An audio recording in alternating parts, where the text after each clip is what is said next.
So when we talk about fertility care, the image that usually jumps to mind is, well, high-tech, incredibly complex, and honestly, often really expensive. Right. Labs, hormone injections.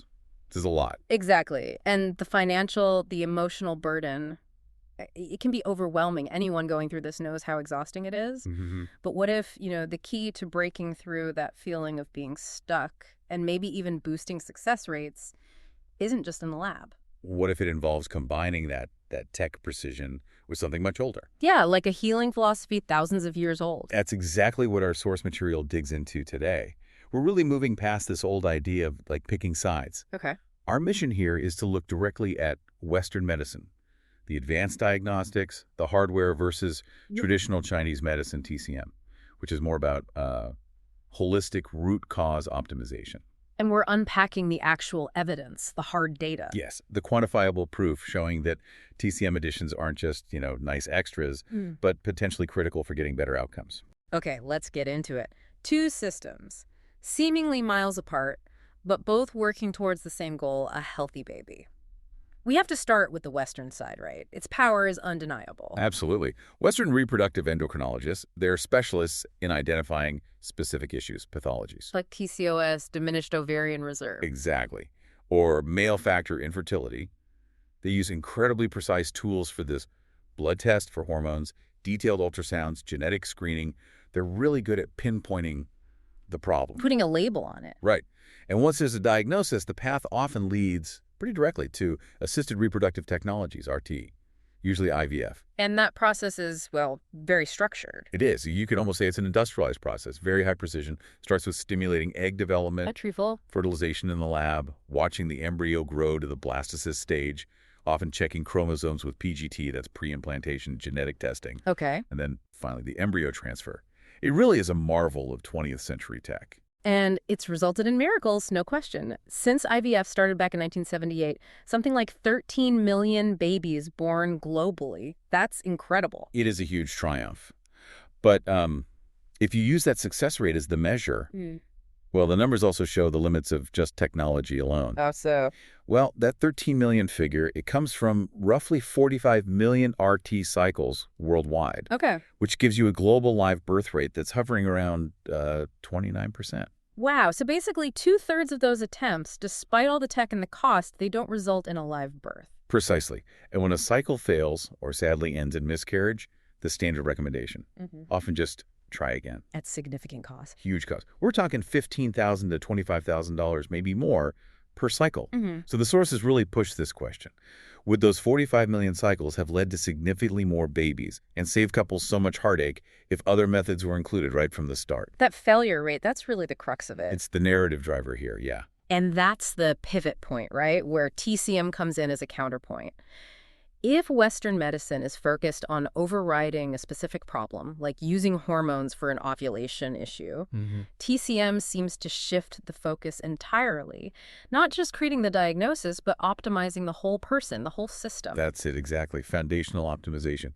TCM is holistic, it's patient-centered, goes way beyond just the infertility label. How does it do that? Practitioners do a deep dive, really, into root causes. They look at sleep, stress, diet history, chronic inflammation, things Western blood tests often just don't pick up, subtle imbalances. And this approach, I imagine, is particularly helpful for those really frustrating unexplained infertility cases. Oh, absolutely, where Western tests find nothing definitive, leaving couples feeling lost. Right, no answers. That must be the hardest part. It often is. Yeah. So TCM potentially offers not just treatment, but validation and a customized plan to improve the body's overall environment. And the tools used are very individualized, you said, not standardized protocols. Exactly. Customized interventions. You've got acupuncture, which is used to help modulate stress hormones like cortisol, support hormonal balance, and crucially, improve blood flow to the reproductive organs. Better blood flow means? Better quality eggs, sperm, and a healthier uterine lining. Then you have custom herbal formulas tailored to that specific patient's imbalances, addressing things from gut health to deep fatigue. Okay, hold on. For someone maybe listening who's steeped in Western science, the idea that, tiny needles or some specific herbs could dramatically boost success rates, it might sound a bit like, well... Mysticism. Yeah, I get that. It's a fair challenge. So is there a scientific mechanism the sources point to? Nerves, inflammation, stress reduction. What's happening? The research suggests it's actually several things working together, mainly around inflammation and circulation. Okay. TCM treatments, particularly acupuncture, have been shown to modulate the HPO axis, that's the hypothalamic pituitary ovarian axis, which controls hormones.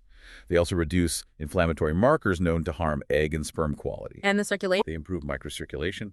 Better blood flow delivers more nutrients, more oxygen to the follicles, to the uterine lining. Essentially, it's about creating a healthier biological environment before the high-tech stuff even begins. Right. Improve the soil before you plant the seed. Makes Yeah. sense. Okay, so let's move from the philosophy to the numbers. Where do we see the impact? Maybe start with male fertility, which is often overlooked. Good place to start. The evidence for acupuncture and herbs improving sperm quality, especially motility, is actually quite strong and consistent. Motility meaning how well the sperm swim. Exactly. Critical for natural conception, but also really important for lab procedures like IVF or ICSI. Multiple randomized controlled trials, meta-analyses, they show acupuncture significantly improves total sperm motility. Any specific studies mentioned? Yeah, 2023 network meta-analysis actually ranked acupuncture pretty highly among non-drug interventions for improving total sperm motility, so it has real clinical relevance. And another study, back in 2009, focused specifically on men with severe sperm quality issues. It found a significant increase in motile sperm compared to the placebo group, so it's helping even in tough cases. And herbs. You mentioned ashwagandha earlier. Yes, ashwagandha with Ania somnifera. It's a classic adaptogen working on the whole system.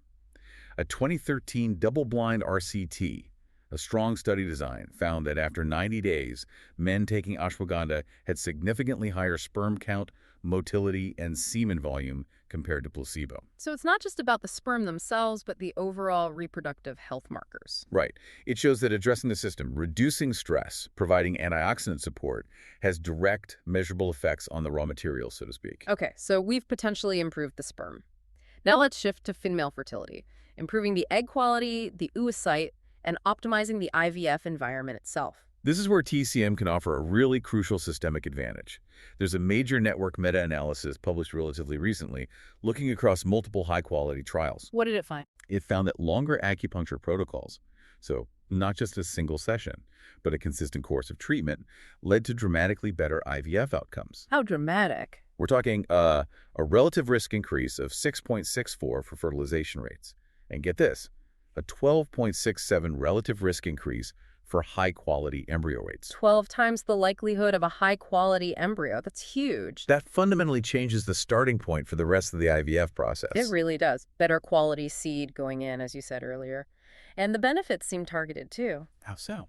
Studies show acupuncture helped increase the number of eggs retrieved, the number of high-quality embryos, and even the antral follicle count, that's a marker of ovarian reserve, specifically in patients labeled poor responders. The very group that struggles most with conventional IVF. Exactly. And other research from 2021 showed benefits for women over 37, or those who'd already had failed IVF cycles.